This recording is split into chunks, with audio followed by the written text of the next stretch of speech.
Hi everyone, I'm Shelly from There's No Place Like Home at redheadmom8.wordpress.com. A couple months ago, I introduced the first video in my Hegelian Dialectic series, and while I had planned on introducing the second video last month, life got in the way, but today I'm happy to finally bring you the second installment of my Hegelian Dialectic and Compulsory Schooling series, and today's video is going to focus on dissolving the family.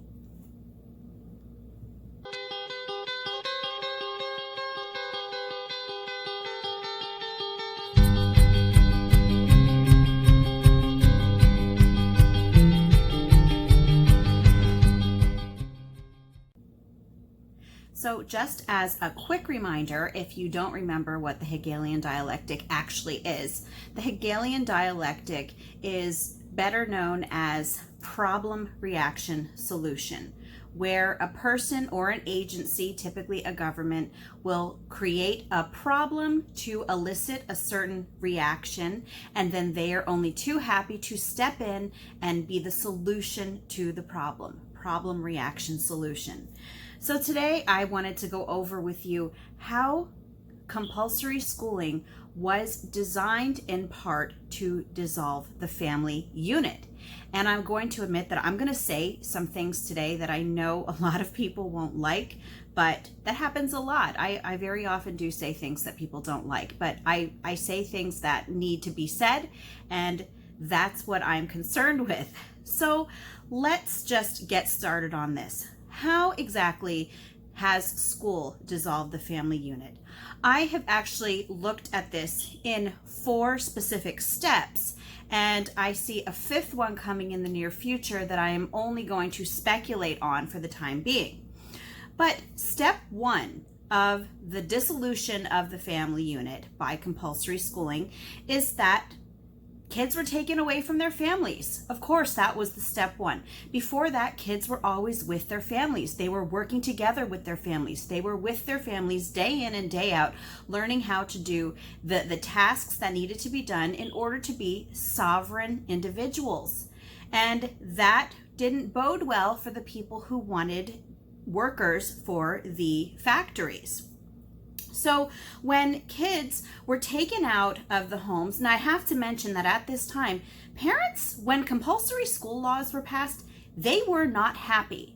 And I've mentioned this many times, but nowadays, when you see parents looking at school, they look at school almost as their saviors because the schools are taking their kids off of their hands for them for a while.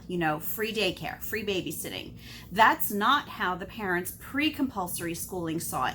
They saw this as a trampling on of their rights, and they saw this, they knew exactly what was going to happen. They wanted the family to be central. They knew that the family is meant to be central, and they knew that the government stepping in and forcibly removing kids from their homes in order to put them in school each and every day was going to eventually lead to a downward spiral of the unit. And they were right.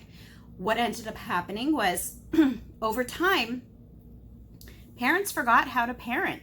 And this isn't something that happened right away because, again, back in the 1860s, late 19th century, family was very, very important. And so they always saw to it that was the center of their lives.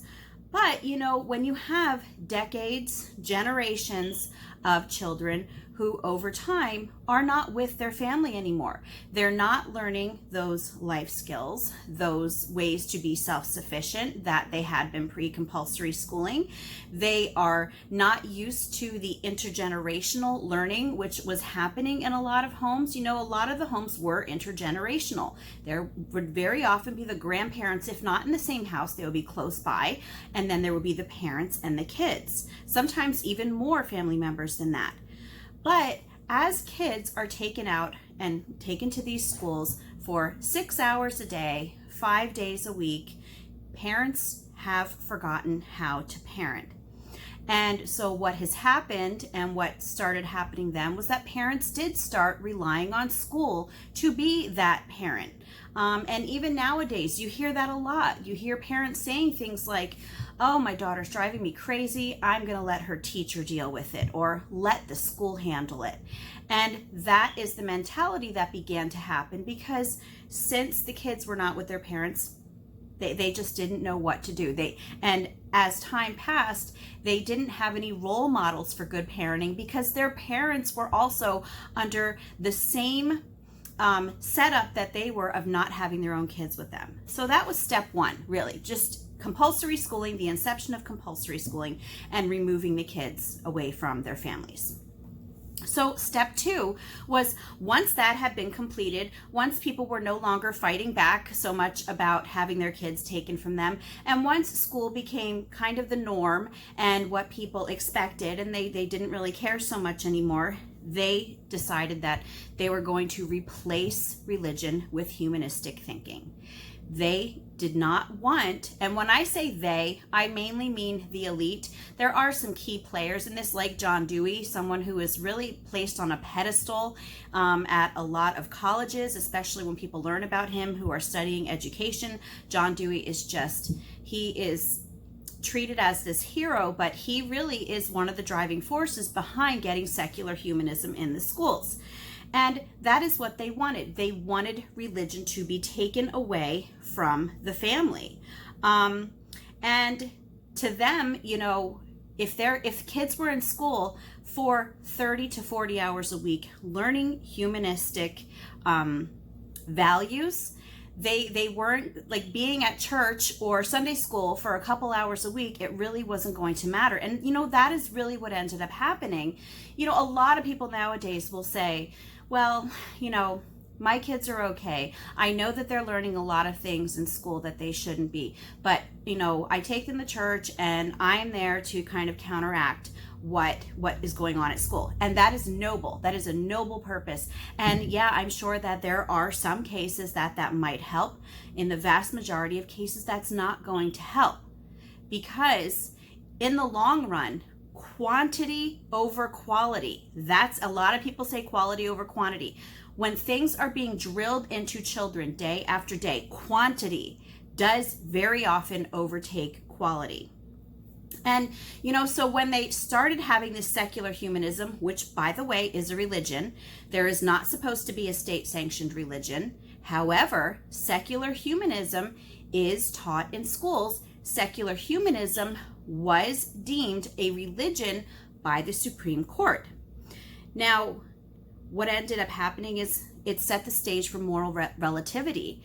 When you wipe out the Judeo-Christian ethics that were being taught in schools up until that point, there's no longer a black and white between certain issues.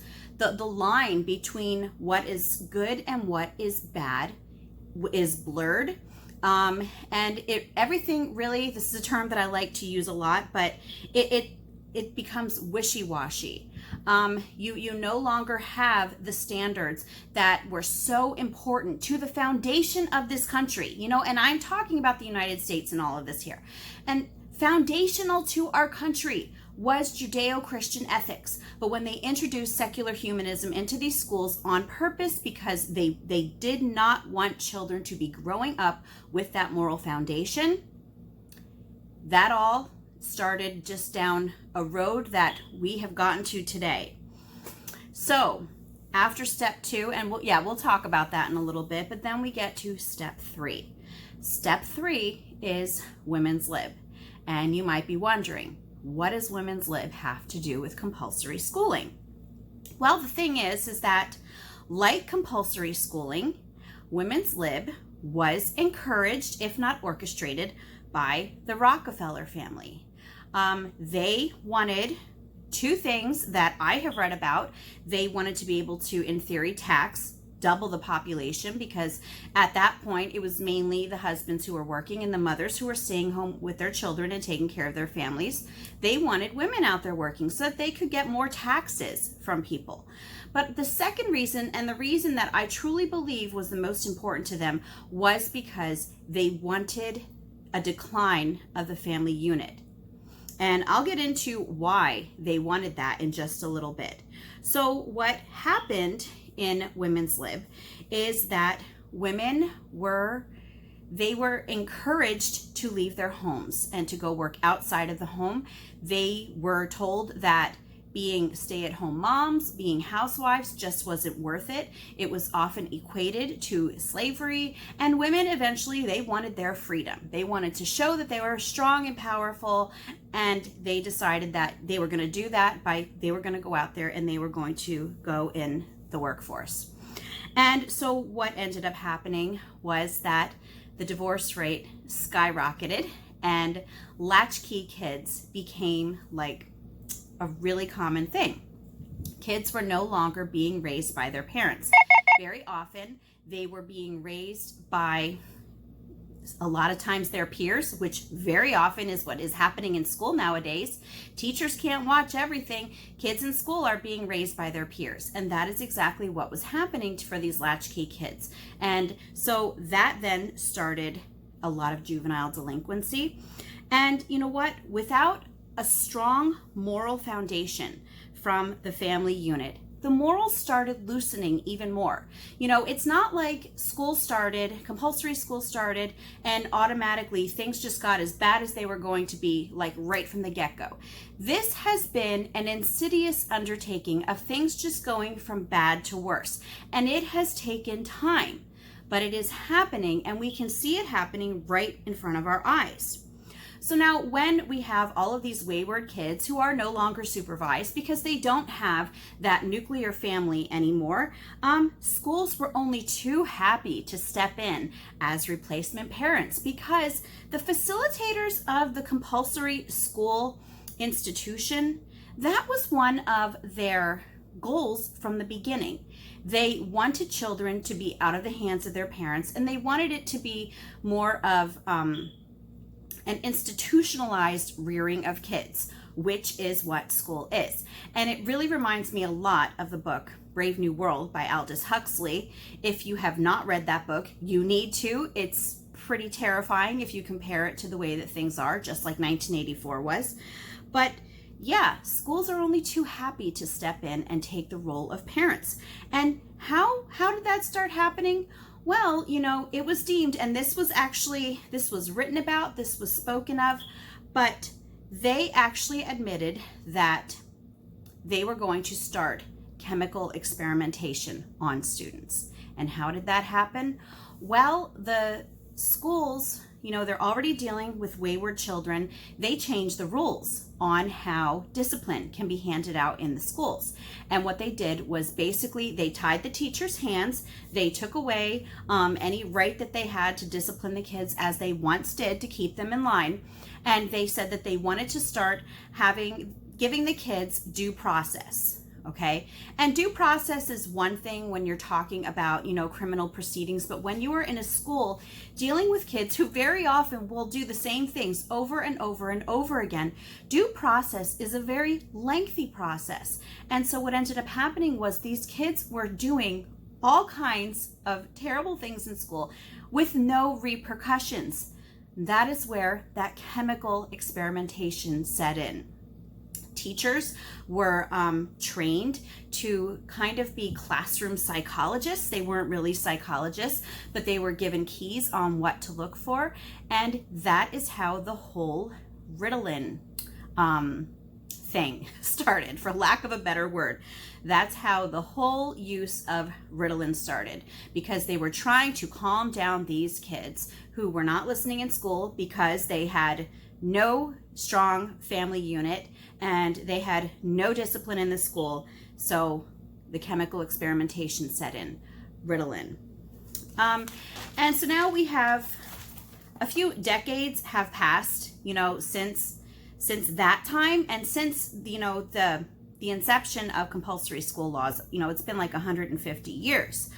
But over all of this time that compulsory schooling has been in effect, there are certain characteristics that we really need to take a close look at. So first of all, school is being treated as replacement parents. In fact, schools were given in loco parentis. They are basically in charge of these kids while they are in school, and they are allowed to make decisions for these kids as if they were the parents. So beyond that, we have religious beliefs and Judeo-Christian ethics. They were just eroded by the bombardment of the humanist agenda. And again, this isn't something that is recent. This is something that was started, way back in the early 1900s, and it has just blossomed over time. Then we have the next characteristic is now we have these broken families. You start out with children who are no longer with their parents, parents who no longer know how to parent. Then you have women who are told that they are being slaves if they are caring for their kids, if they are staying at home. You have these broken families now because, as I mentioned before, a lot of people don't even know how to parent, let alone provide the moral foundation and any sense of right and wrong that is necessary for a good and decent society. So, and you have to remember that most of the parents who are raising kids nowadays, they were indoctrinated by the same humanist agenda that their children are being indoctrinated with. So they don't even see that there is anything wrong with this. And this is all a recipe for disaster, which leads to step 4. We're now at a point in time, I'm talking today, present times, there is chaos coming in from all fronts. It's coming from the media. It's coming from the entertainment industry. It's coming from politicians. And yes, it's coming from the public education system. And what has happened is this insidious penetration has turned into a full-blown explosion of chaos. So nowadays you hear of drag queen story hours. Forget prayer in school, forget Judeo-Christian ethics, forget being taught right and wrong, moral principles. Now we have drag queen story hours. We have children being taught that there are 100 genders. We have children who are as young as 4 being taught about self-touch. We have boys in girls' locker rooms changing with the girls. We have the different races being pitted one against the other. On the one hand, you have people of European descent who are they're being vilified for things that they never did, and they're being made to hate themselves. So you have every other race, pretty much bashing people of European descent, and then as a repercussion of that, you have people of European descent who are starting to bash people of other colors. This is an all-out, it looks like there's going to be an all-out race war. And who is it being perpetrated by? All of the elite, all of the politicians. Even in school, you have children being made to feel bad about who they were born to be. And this even goes on with boys in the classroom. Nowadays, feminism is so prevalent everywhere, and it is just treated as if it is the number one cause in all of society. So you have boys in the classroom. They're made to feel like second-class citizens now. They're made to feel like they have to apologize to females again for things that they themselves have never done. So that in itself is a guarantee that many of these boys will never be confident enough to lead their future families as they should. They're not going to be strong enough. They're going to be pushovers. They're going to be afraid to exert that authority that God gave to the heads of the families. And now we have active shooter drills in schools. We have kids in schools who are being brainwashed to the point that they are terrified about climate change. You have all of this stuff going on with Greta Thunberg, and you have all of these other kids that you see speaking everywhere, and they are petrified that the world is on fire and that we're all going to die.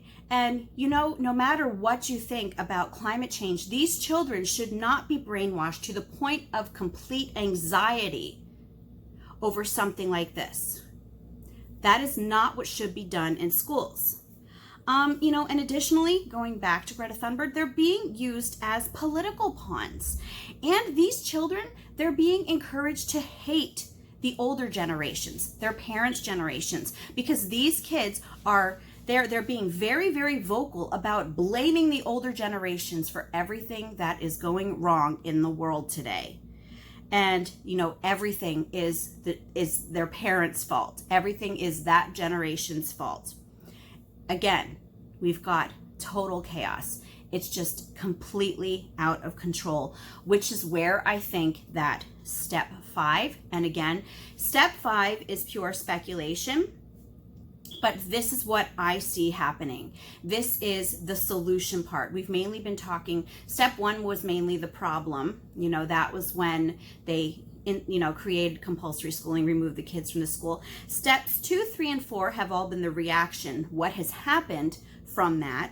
Now, step 5, to me, is what I see as a possible solution to these problems. Order out of chaos. And you can't even, maybe you could, but I would never even begin to try to say that our world is not chaotic right now. I think that you would have to be living with your head in the sand to think that things are not in pure chaos right now. So the entire school system and all the events in play were created by globalists. They were created by the New World Order. They were created by people who always wanted to have this one world government that we see being pushed everywhere nowadays. And the thing is that the elite, once we reach a certain point, they're only going to be too happy to step in with their totalitarian endeavors to save us from ourselves, all because of a problem that they created. They created the problem, largely with the tool of the compulsory school setting, which I didn't even get into the indoctrination. I didn't even get into, the Prussian model and even how it was influenced by the Indian model. I didn't even get into that today. But compulsory schooling has been a tool of the elite. Now, there's just one more thing that I wanted to talk to you about. This hasn't been a quick descent. The agenda of compulsory schooling has been in the making for at least 150 years. So the original elite, the Rockefellers, the Carnegies, all of the people who were behind compulsory school laws and compulsory schooling, they knew that they themselves would never see the complete outcome of what they were setting out to do. But that is a clue as to how dangerous it really is, because they were so bent on this New World Order happening that they would do anything to make sure that it happens, even if they themselves never see it. So they knew that 50 years ago, if we would have had drag queens in libraries, drag queen story hours, if we would have had children being told that they could be picking if they're boys or girls, if that would have happened 50 years ago, it never would have passed muster. Never. Parents would not have stood for it. Now you have parents who are voluntarily taking their kids to see these drag queen story hours. They are, and I can't help but think that the elites are laughing at us through all of this. They are laughing at us because we are such sheep. But we have to start refusing to be the sheep that they think that we are. So yeah, it's taken a lot of patience on their part. But look what's happened. Yeah, sure, 50 years ago, none of this would have been able to happen. That's why I said it's been an insidious undertaking. It has happened little bits at a time, and it's just gotten to the point now where generations of people have been indoctrinated. Generations of people have had their common sense and critical thinking skills wiped out. Generations of people have no moral compass, don't have a strong family foundation. We are ripe for this chaos. Why do they want this chaos? Because people who are living in chaos and who have no foundation are easier to control. We can't let that happen. Anyway, that's all that I have for you today. If you like this video, give it a thumbs up. If you haven't subscribed yet and would like to hear more of what I have to say, I would love if you would do that. If you have any questions or comments, you can leave one over on Instagram because YouTube always disables my comments. I wonder why. And if you like my work and would like to check out my Patreon page and see what rewards I have for my patrons there, I will leave that link in the description box as well. And thank you so much for being my patrons, and I hope you have a great day.